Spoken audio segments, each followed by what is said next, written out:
Kapag ang isang bahay ay inaabandona ng mga mayayaman o sino may mga dayuhan na dating nagpakatira dito, sana naman ay ang ating pamahalaan ay gagawa na lang ng hakbang dito. Na sana na may maayos itong mga lumang bahay na ito na hindi na binabalikan ng mga tunay na may-ari.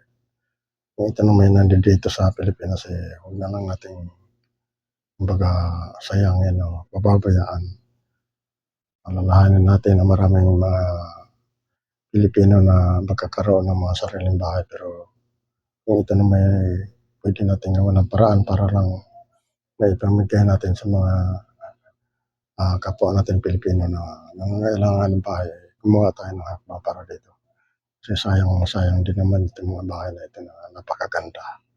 Kung hindi lang sa tulong ng mga vlogger ngayon na napuntahan nila ang mga bahay na ito, na-post nila, na-upload sa social media, hindi natin makikita ito.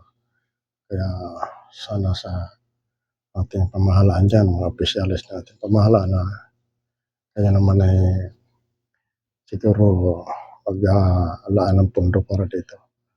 Para kahit sa simpleng pamamaraan na pwede pang kumita ang gobyerno dito. Kung ito naman ay hindi natin direktang ipamigay o gawin na lang natin itong kumbaga subasta, pahuhulugan na lang kung sino may mga tao na pwedeng kumbaga may kakayanang maghulog dito na kahit sa mababang halaga man lamang sa kada buwan, kakaroon ng income ang gobyerno sa isang lugar, sa isang lokal na pamahalaan na nakakasakop dito.